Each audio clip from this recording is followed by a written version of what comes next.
बिस्मिल्लाहिर्रहमानिर्रहीम। EDU 630 research project की assignment number 1 को हम डिस्कस करेंगे डिटेल में कि आपको टॉपिक सिलेक्शन किस तरह से करनी है, टॉपिक सिलेक्शन के रूल्स क्या हैं, वो कौन सी बातें हैं जो आपको माइंड में रखनी चाहिए टॉपिक सिलेक्शन करते वक्त। ये आपको कोई भी नहीं बताएगा। इसमें आपको मैं डिटेल में बताने वाली हूँ। उससे पहले अगर आप मेरे चैनल पे नए हैं तो काइंडली मेरे चैनल को सब्सक्राइब कर दें। और अगर आप पेड प्रोजेक्ट हैंडलिंग जा रहे हैं देन आप मुझे व्हाट्सएप पे कांटेक्ट कर सकते हैं। उससे पहले आप यहाँ मेरे यूट्यूब चैनल पे आके रिव्यू स्टूडेंट्स, यहाँ पे ऑलमोस्ट 4 वीडियोस अपलोडेड हैं स्टूडेंट्स के रिव्यूज़ की। तो ये वीडियोस आप चेक कर सकते हैं और देन जो है आप व्हाट्सएप पे कांटेक्ट कर सकते हैं। तो काइंडली वही स्टूडेंट्स मुझसे कांटेक्ट करें जो हैंडल करवाना चाहते हैं और जो सीरियस हैं। ठीक है।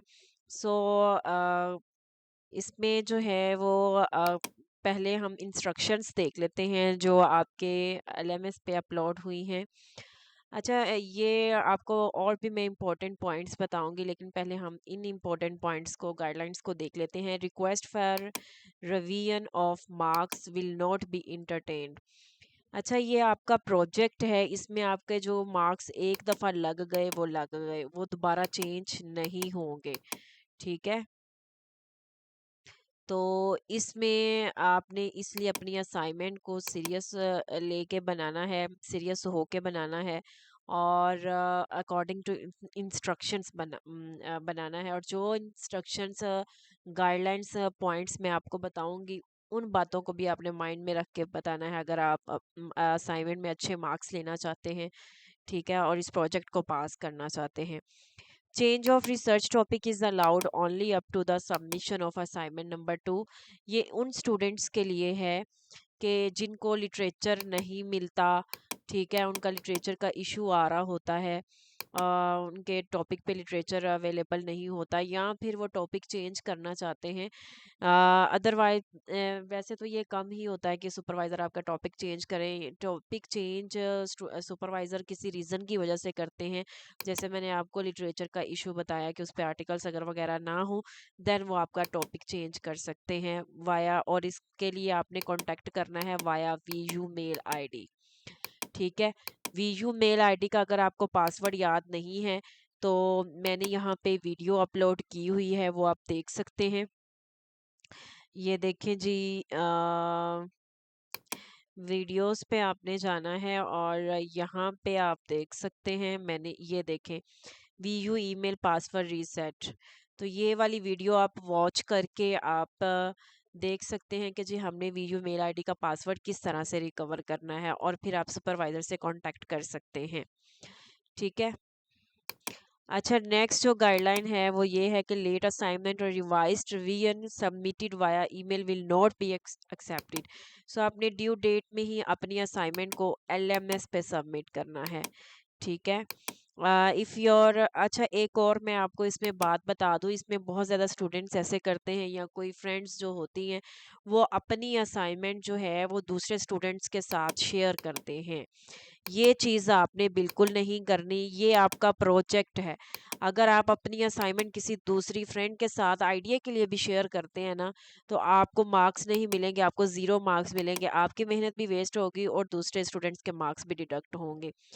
आपने अपनी जो बनाई हुई असाइनमेंट है जो आपने LMS पे अपलोड की है वो असाइनमेंट आपने किसी भी स्टूडेंट के साथ शेयर नहीं करनी। ठीक है, अगर आप अच्छे मार्क्स लेना चाहते हैं। बाकी जो आपके स्टडीड सब्जेक्ट होते हैं, स्टडीड सब्जेक्ट की असाइनमेंट आप दूसरों के साथ शेयर भी कर दें तो भी आपको मार्क्स मिल जाते हैं, लेकिन ये भी बहुत कम होता है कि आपको मार्क्स मिल जाए। ठीक है, वरना आपको वार्न कर दिया जाता है, ऐसे कम ही करते हैं सुपरवाइजर। तो अगर आपका LMS अकाउंट ब्लॉक है, you will be responsible for any mister submission. तो आपने अपनी फीस जो है वो क्लियर करनी है। Only official VU mail account should be use for all. तो आप सुपरवाइज़र से आपने जो है कम्युनिकेट करने के लिए VU ईमेल ID यूज़ करनी है। वो मैंने आपको बता दिया है कि अगर आपको नहीं पता वीयू मेल आईडी का पासवर्ड आपको नहीं याद, तो आप इस मेथड को फॉलो करते हुए अपना वीयू मेल आईडी रिकवर कर सकते हैं। Wishing you all the best for the procedure and successful semester. ये है आपकी ईडीओ 630 पे जो है ये आपकी अनाउंसमेंट आई थी, इसको मैंने एक्सप्लेन कर दिया है। अब हम जो है अपने असाइनमेंट फाइल की तरफ जाएंगे ईडीयू 630, जिसमें आपके साथ टॉपिक लिस्ट भी शेयर की जाएगी। कुछ टॉपिक्स 30 टॉपिक्स आइडियाज़ आपके साथ शेयर किए जाएंगे। आप वहाँ से टॉपिक ले भी सकते हैं और उसमें थोड़ी बहुत चेंजेस कर सकते हैं, और उस पे जो है उसमें से कोई 3 टॉपिक सेलेक्ट करके आप अपनी असाइनमेंट जो है वो इजीली बना सकते हैं। तो अच्छा जी, हम स्टार्ट करते हैं। सबसे पहले हम उन इम्पोर्टेंट पॉइंट्स को डिस्कस करेंगे जो प्रोजेक्ट स्टार्ट करने से पहले या इस असाइनमेंट पे वर्क करने से पहले आप स्टूडेंट्स को पता होने चाहिए।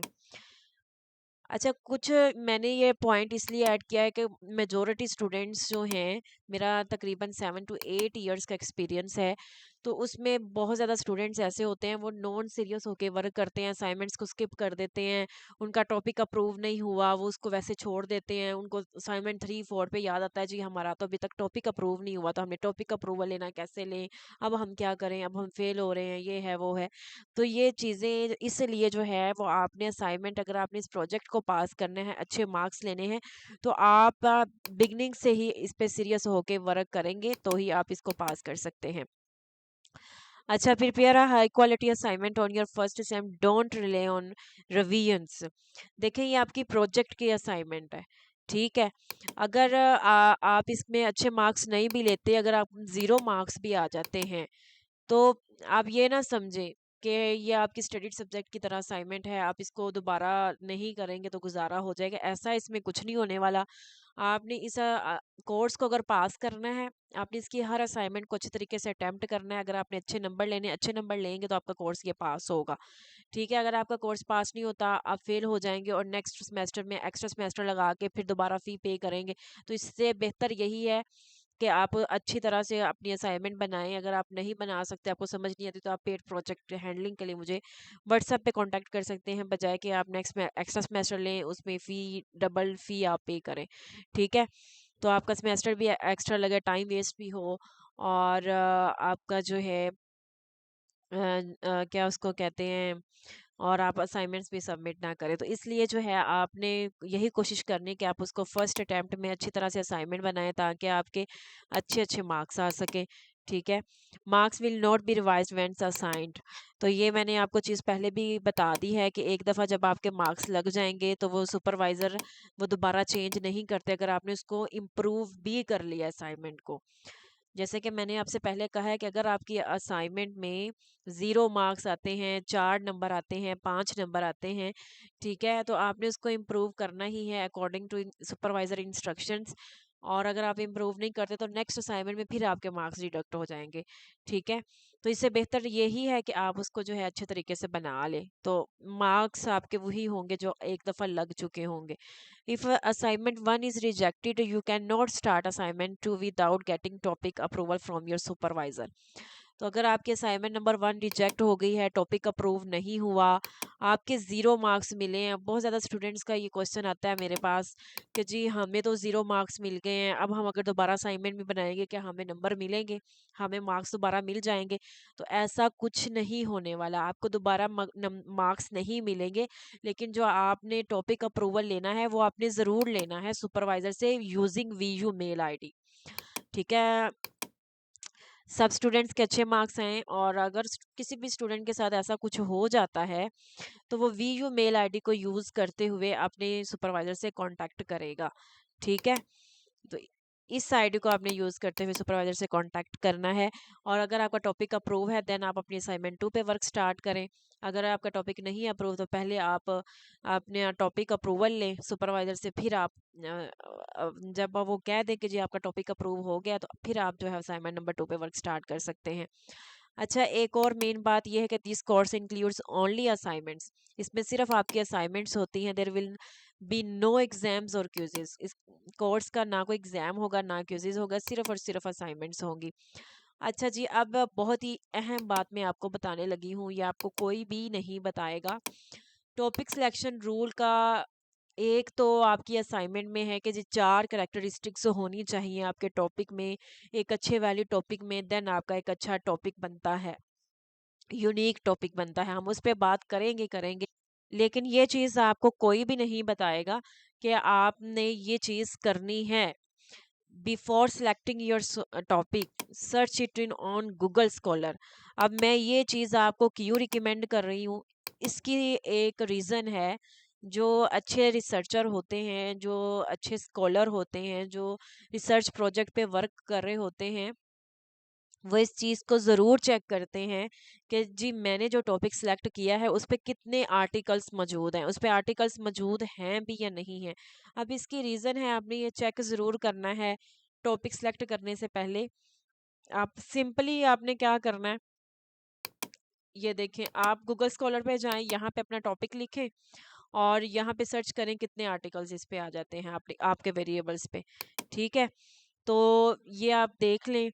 इसका अगर आपके टॉपिक पे 10 आर्टिकल मौजूद हैं या 8 to 10 आर्टिकल्स मौजूद हैं, तो आप उन आर्टिकल्स को डाउनलोड करें और वो टॉपिक आप अपना सेलेक्ट कर लें। इसी तरह से दूसरा टॉपिक उठाएं, उस पर देखें कितना डाटा मौजूद है, वो टॉपिक आप सेलेक्ट कर लें अगर आपको आर्टिकल मिल जाते हैं 8 to 10। इसी तरह से थर्ड टॉपिक उठाएं और उस पर सर्च करें। इसका फ़ायदा आपको ये होने वाला है कि जब आपकी लिटरेचर की असाइनमेंट आती है तो उसमें आपको 45 to 50 पेजेस की आपको असाइनमेंट बनानी होती है, और जब आपको वो आर्टिकल नहीं मिलते, आपके सिलेक्टेड टॉपिक पे वेरिएबल्स पे डाटा नहीं मिलता, तो स्टूडेंट्स बहुत ज़्यादा परेशान हो जाते हैं कि भी हाँ अब हम क्या करें, अब हमारे पास डाटा नहीं है तो हम लिटरेचर किस तरह से राइट करें, क्योंकि लिटरेचर जो है वो अपने प्रीवियस आर्टिकल्स पे लेना होता है और उसको रीड करके अपनी वर्डिंग में लिखना होता है। तो जब आपके पास डाटा नहीं होगा तो आप कैसे असाइनमेंट बनाएंगे 45 पेजेस की। इसलिए ये वाला काम आपने मस्ट कर लेना है। ठीक है, और ये भी मैं आपको बता दूंगी कि आपने ये सर्च कैसे करनी है। अब देखें, अब आपके जो मेन असाइनमेंट है वो ये है कि you have to select a research topic for your ongoing thesis. इसमें भी बहुत ज़्यादा स्टूडेंट्स कंफ्यूज हो जाते हैं, जी थीसिस क्या है, प्रोजेक्ट क्या है, रिसर्च क्या है। तो ये तीनों एक ही मीनिंग में आते हैं, जिसमें आपने एक टॉपिक सेलेक्ट करना है, आपके सुपरवाइजर अप्रूव करेंगे और उस पे जो है वो आप अपना थीसिस राइट करेंगे, जिसमें आपके 5 चैप्टर इसमें इंक्लूडेड हैं। सैम्पल थीसिस डाउनलोड फाइल में मौजूद है, आप वहाँ से चेक कर सकते हैं। ठीक है, तो इसमें इस असाइनमेंट में आपने 3 रिसर्च टॉपिक लेने हैं। ठीक है, और हर रिसर्च टॉपिक में आपका फिनोमिना मौजूद होना चाहिए। फिनोमिना से मुराद ये है कि what are you going to study in this research. आपने जो टॉपिक सेलेक्ट किया है आप उस पर क्या देखना चाह रहे हैं, इफेक्ट देखना चाह रहे हैं, रिलेशनशिप देखना चाह रहे हैं बिटवीन टू वेरिएबल्स, या रोल देखना चाह रहे हैं एक वेरिएबल का दूसरे वेरिएबल पे, या इम्पैक्ट देखना चाह रहे हैं एक वेरिएबल का दूसरे वेरिएबल पे। अच्छा, अब आपने दूसरे नंबर पे क्या चीज़ करनी है, आपने वेरिएबल सेलेक्ट करने हैं। 2 वेरिएबल आपके आपने मस्ट लेने हैं, एक डिपेंडेंट वेरिएबल और दूसरा इंडिपेंडेंट वेरिएबल हो। सब्जेक्ट यानी कि जिस पे आपने सर्च करनी है, आप टीचर्स पे करेंगे, स्टूडेंट्स पे करेंगे, कम्युनिटी पे करेंगे, किस पे करेंगे। पॉपुलेशन आपकी क्लियर होनी चाहिए, जी जो आपने टॉपिक सेलेक्ट किया है वो आप कहाँ से डाटा लेंगे। जैसे as like university of Punjab है या प्राइवेट सेक्टर के स्कूल में ले रही हूँ, तो वो मैं अपने टॉपिक में मेंशन करूँगी। अब यहाँ पे आपको उन्होंने 4 टॉपिक बता दिए फॉर एग्जाम्पल के तौर पे, कि आप जो टॉपिक ले सकते हैं वो इस तरह से ले सकते हैं। मैं आपको टॉपिक लिस्ट भी शो करवाऊंगी, ये आप देख सकते हैं। लेकिन उससे पहले मैं आपको यहाँ से एक टॉपिक लेके मैं बताती हूँ आपने जो है वो सोल्यूशन किस तरह से बनाना है। ये देखिए, मैंने एक टॉपिक ले लिया है, ये वाला मैंने वहीं से लिया है जो उन्होंने एग्जाम्पल शो करवाई हुई है। अब ये देखिए, मेरा ये टॉपिक है effect of motivation of principles on school performance in district Sargodha. ये मेरा टॉपिक है। ठीक है, अब इसमें जो इफ़ेक्ट है, मैंने कहा आपने फिनोमिना बताना है कि जी आप बेसिकली इस रिसर्च में करने क्या जा रहे हैं। अब मेरा जो फिनोमिना है वो है इफ़ेक्ट, मैं यहाँ पे लिख दूंगी। ठीक है, ये हो गया, मैंने इस चीज़ को क्लैरिफाई कर दिया। अब इसमें जो मेरे वेरिएबल्स हैं, एक वेरिएबल का दूसरे वेरिएबल पर इफ़ेक्ट होता है जो वेरी करती है। अब इसमें मेरे 2 वेरिएबल्स हैं, मोटिवेशन ऑफ प्रिंसिपल। ठीक है, ये मेरा एक वेरिएबल आ गया, और दूसरा जो वेरिएबल है मेरा वो आ जाता है स्कूल परफॉर्मेंस। ये मेरे 2 वेरिएबल्स आ गए, तो मैं ये दोनों वेरिएबल्स यहाँ से कॉपी करूँगी और यहाँ पे पेस्ट कर दूँगी। उसके बाद आपने सब्जेक्ट बताना है effect of motivation of principal. तो बेसिकली हम जो है वो प्रिंसिपल्स पे स्टडी कर रहे हैं, तो इस तरह से जो मेरा प्रिंसिपल है वो मेरा सब्जेक्ट है, क्योंकि मैं इस पर स्टडी कर रही हूँ, इससे मैं डाटा कलेक्ट करूँगी प्रिंसिपल से। इसी तरह से जो मेरी पॉपुलेशन है वो स्कूल परफॉर्मेंस स्कूल लेवल पे है ना, तो यहाँ पे मैं लिख दूंगी कि मैं डिस्ट्रिक्ट सरगोदा के पब्लिक स्कूल ले रही हूँ। ठीक है, तो यहाँ पे मैं साथ मेंशन कर दूंगी public schools of district Sargodha. ठीक है, तो ये मेरे पास एक टॉपिक का जो है वो हो गया। अब यहाँ पे ना आप इसको थोड़ा सा एक्सप्लेन भी कर सकते हैं, एज लाइक इसमें वेरिएबल्स में इंडिपेंडेंट इंडिपेंडेंट वेरिएबल्स को बता सकते हैं। इफेक्ट का आप थोड़ा सा एक्सप्लेन कर सकते हैं कि जी आप क्या करने जा रहे हैं, और प्रिंसिपल्स का कर सकते हैं, आप डाटा जी यहाँ से कलेक्ट करेंगे। ठीक है, तो इसको आप थोड़ा थोड़ा जो है वो एक्सप्लेन कर सकते हैं। ये हमारा हो गया। इसी तरह से आपने सेकेंड टॉपिक लेना है, थर्ड टॉपिक लेना है, और उसको इस तरह से बना लेना है। ठीक है, 3 टॉपिक्स आपने लेने हैं और उसको ये चीज़ें आपने डिफाइन करनी है। अब आपको मैं टॉपिक लिस्ट शो करवा रही हूँ। ये देखिए, मैंने आपके साथ जो है वो 30 टॉपिक जो है वो शेयर किए हैं। आप इनमें से भी टॉपिक सेलेक्ट कर सकते हैं, लेकिन आपने अपने जो है मर्जी से करने हैं। मैंने आपको बताया है ये तरीक़ेकार। देखें, मैं ये टॉपिक ले रही हूँ। अब मैंने अपना ये जो है वो टॉपिक सिलेक्शन करनी है। मैं क्या करूँगी, मैं गूगल स्कॉलर पे जाऊँगी। मैं सिंपली क्या करूँगी, आप स्टूडेंट्स की आसानी के लिए, वैसे तो मैं यहाँ पे वेरिएबल्स भी अगर लिखूँ तो वहाँ वो भी मुझे डाटा शो करवा देगा, कीवर्ड्स लिखूँ तो वो भी डाटा शो करवा देगा। लेकिन आप स्टूडेंट की आसानी के लिए आप इस तरह से सर्च कर सकते हैं। गूगल स्कॉलर पे जाएँ, सिंपली आप अपना टॉपिक लिखें और देखें कितने ज़्यादा आर्टिकल्स इस पे आ गए। ये देखें, ये है between emotional intelligence and classroom management. ये भी रेलिवेंट है, ये भी रेलिवेंट है, ये भी रेलिवेंट है, ये भी। इन सब आर्टिकल्स पे आप जब क्लिक करेंगे तो ये डाउनलोड हो जाएगा। ठीक है, डाउनलोड करके इसको आपने ओपन कर लेना है। ये देखें, ये आपके पास जो है ये आर्टिकल ओपन हो रहा है। नेक्स्ट जो है वो है relationship between teachers professional development students academic achievement in public schools at district. जो भी आपका डिस्ट्रिक्ट है वो आप यहाँ पे मेंशन कर सकते हैं। ठीक है, उसके बाद influence of teacher self efficacy है, effect of teacher feedback styles है, role of teachers pedagogical beliefs. उसके बाद impact of teacher workload on instructional quality, relationship between collaboration and innovation, effect of teacher digital literacy, impact of peer tutoring, relationship between student self esteem and their classroom participation, effect of goal setting strategies. ठीक है, तो ये आपके साथ मैं topic ideas share कर रही हूँ, आप यहाँ से भी टॉपिक ले सकते हैं। ठीक है, तो ये आप देख सकते हैं, ये यहाँ आपके पास आर्टिकल जो है ये ओपन हो गया। इसको आप सिंपली रीड करें, ये सारा लिटरेचर यहाँ पे लिखा हुआ है। आप अपनी वर्डिंग में रीड करेंगे, और जब लिटरेचर वाली असाइनमेंट आएगी तो फिर आपने अगर डाटा पहले से डाउनलोड करके रखा होगा तो आपके लिए बड़ी आसानी हो जाएगी। तो हम फिर टॉपिक लिस्ट पे आते हैं। ये देखें, टॉपिक नंबर 17 ये है, फिर 18 है, 19 है। तो ये आपने चीज़ नोट की हो तो ये आपके जो है वो इंस्ट्रक्शंस के अकॉर्डिंगली है। इसमें फिनोमिना भी है, वेरिएबल्स भी हैं, पॉपुलेशन भी है, सब्जेक्ट भी हैं। ठीक है,